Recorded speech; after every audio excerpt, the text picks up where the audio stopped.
Good morning, स्वागत है physics के फंडे चैनल में। आज का टॉपिक क्या है? पावर। वर्क पावर एनर्जी का जो पावर होता है वही। तो सबसे पहले क्या है, इसको किससे डिनोट करते? It is denoted by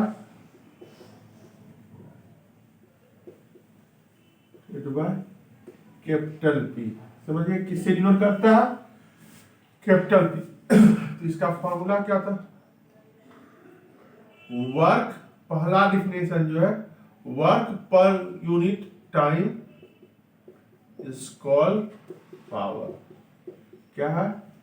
work per unit time is called power. या दूसरा क्या है आपका? दूसरा डिफिनेशन क्या है आपका? दूसरा डिफिनेशन आपका है, दूसरा डिफिनेशन है rate of doing work is called power. Work करने का जो रेट होता है वही क्या कहलाता है? पावर। मींस पावर का फॉर्मूला क्या हो गया?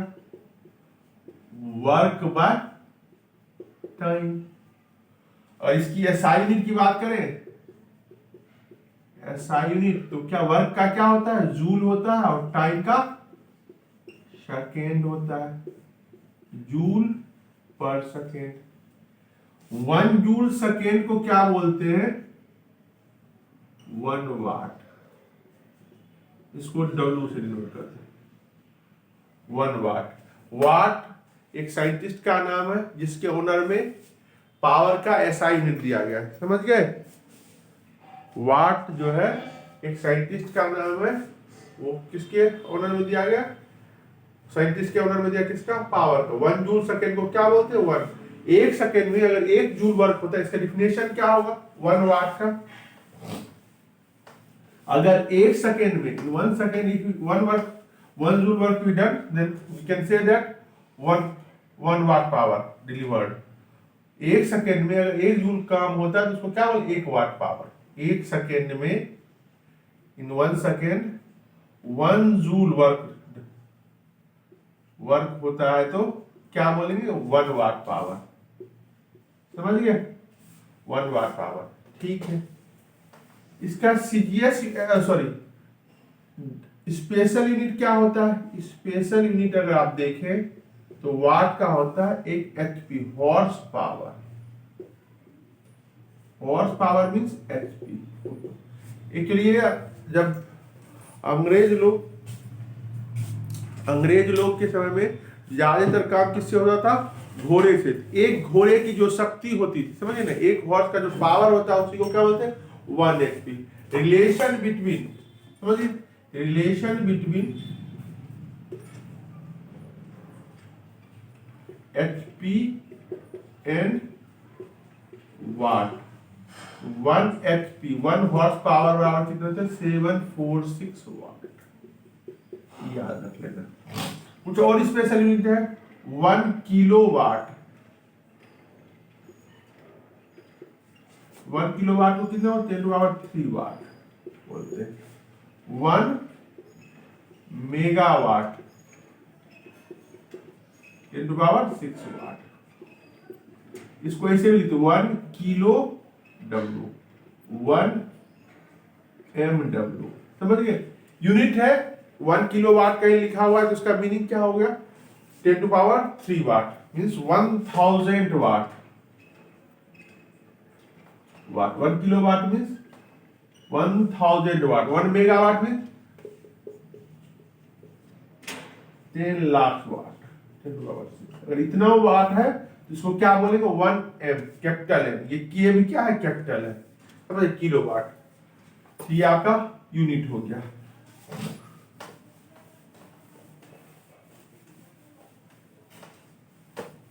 अब डायमेंशन की बात करें, डायमेंशन ऑफ पावर। पी का डायमेंशन क्या होगा? हमें पता है फॉर्मूला, पावर का फॉर्मूला क्या होता है? Work by time. वर्क क्या होता है? का डायमेंशन क्या होता है? ml 2t - 2/t। बराबर क्या होगा ML2T-3। तो इसका डायमेंशन क्या होगा ML2T-3। जिन लोगों को वर्क का भी दिक्कत है तो वर्क को क्या लिख सकते हैं, फोर्स इंटू डिस्प्लेसमेंट। फोर्स को क्या लिख सकते हैं, mass into acceleration into displacement. अगर किसी को दिक्कत है तो ये से भी सोच सकते हैं। मास का m, मास का क्या होता है m, एक्सेलरेशन का LT-2 इंटू L, ML2T-2। ये आपका वर्क का हो गया ML2T-2, और टाइम से डिवाइड कर दोगे तो ML2T-3। ये आपका वर्क पावर का डायमेंशन हो गया, डायमेंशन ऑफ पावर। उसके बाद क्या है आपका पावर क्या होता है, power basically work by time है। तो वर्क को क्या लिखते हैं, F.S बाय टाइम को T मान लेते हैं। इसको ऐसे भी लिख सकते हैं F.S बाय T। तो क्या हो जाएगा F.V। समझ गए, S बाई टी क्या अगला है, डिस्प्लेसमेंट बाय टाइम क्या करता है, वेलोसिटी कराता है। तो पावर का जो फॉर्मूला हो गया F.V। दो फॉर्मूला हो गया।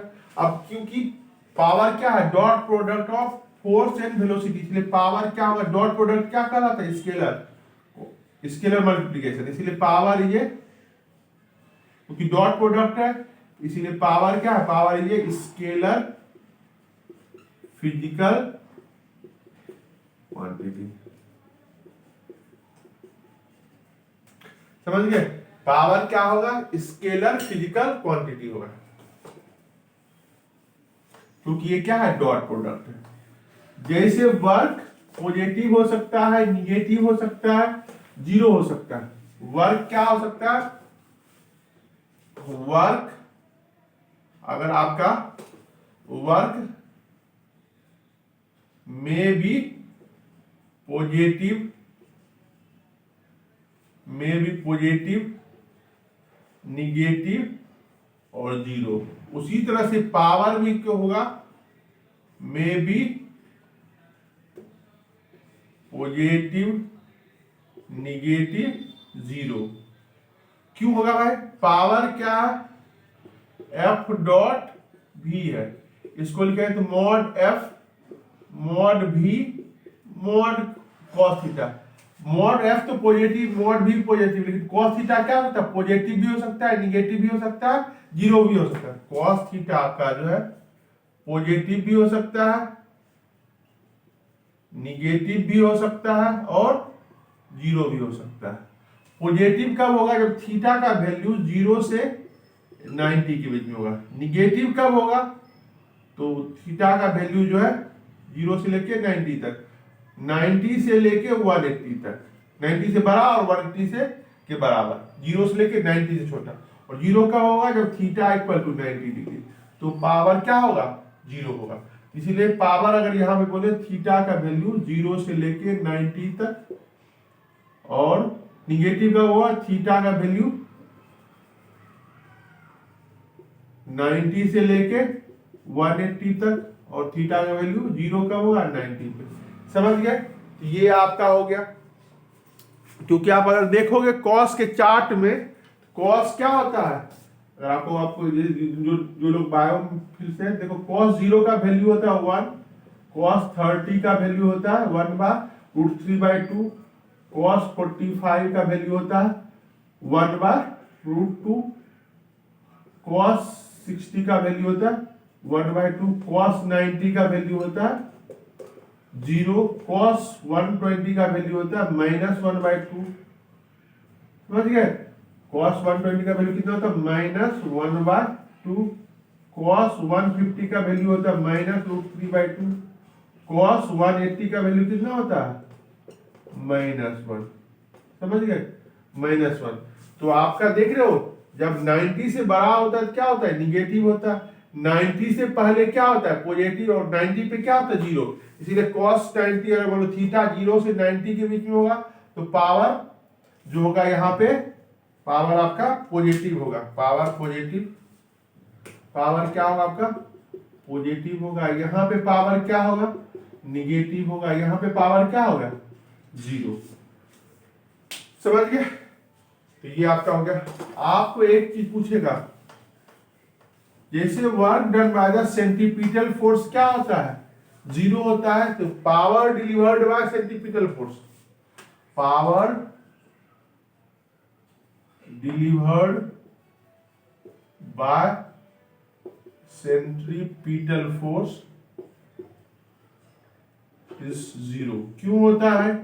क्योंकि देखो कैसे, सेंटीपिटल फोर्स किधर लगता है, हमेशा सेंटर की तरफ, और वेलोसिटी किधर लगता है, हमेशा टेंजेंट की तरफ। सेंटीपिटल फोर्स हमेशा सेंटर की तरफ और वेलोसिटी हमेशा टेंजेंट की तरफ। Velocity centripetal force, velocity centripetal force. देख लो सेंटीपिटल फोर्स और वेलोसिटी के बीच एंगल कितना है, 90 डिग्री। इसीलिए क्या होगा, F C perpendicular to V velocity means angle between F C and V is 90 degree. इसलिए क्या होगा, आपका वर्क डन जो होगा, वर्क डन भी और power delivered by centripetal force क्या होगा, 0 होगा। इसी तरह पावर डिलीवर्ड बाय, समझ गए, मैग्नेटिक फोर्स क्या होगा, वो भी 0 होता है।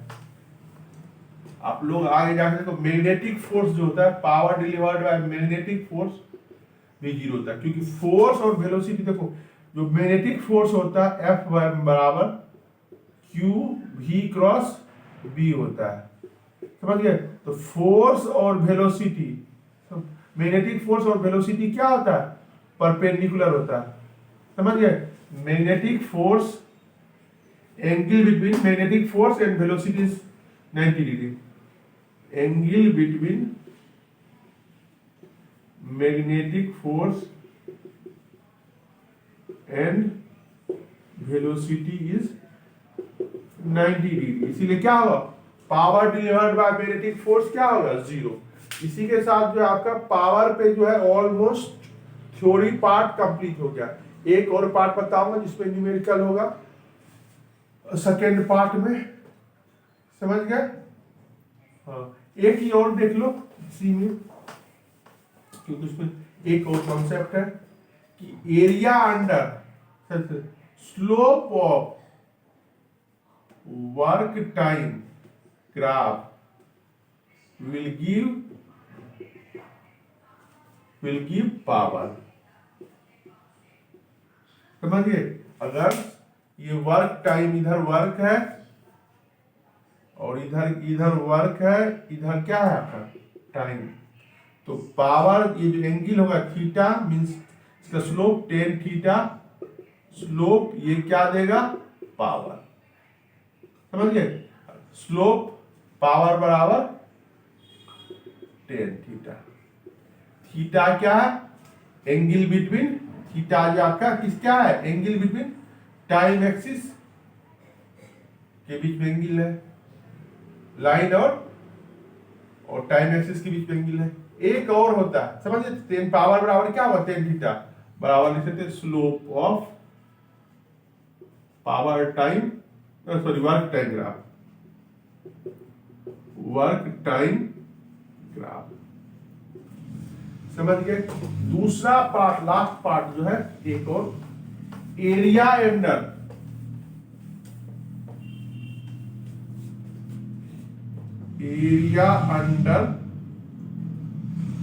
पावर टाइम ग्राफ,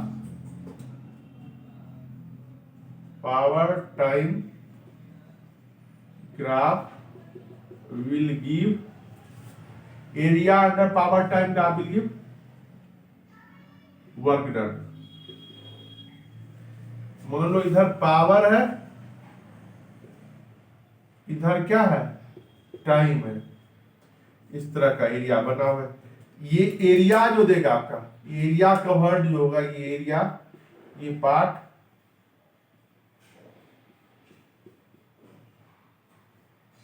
एरिया क्या देगा, वर्क डन देगा। समझिए, बाकी इस पे पार्ट 2 में इस पे न्यूमेरिकल करवाएंगे 5-6। Thank you. अगर आपको कोई डाउट हो तो आप पूछ सकते हैं इस नंबर पे 7361990990। समझ गए? 7361990990 पे। Thank you.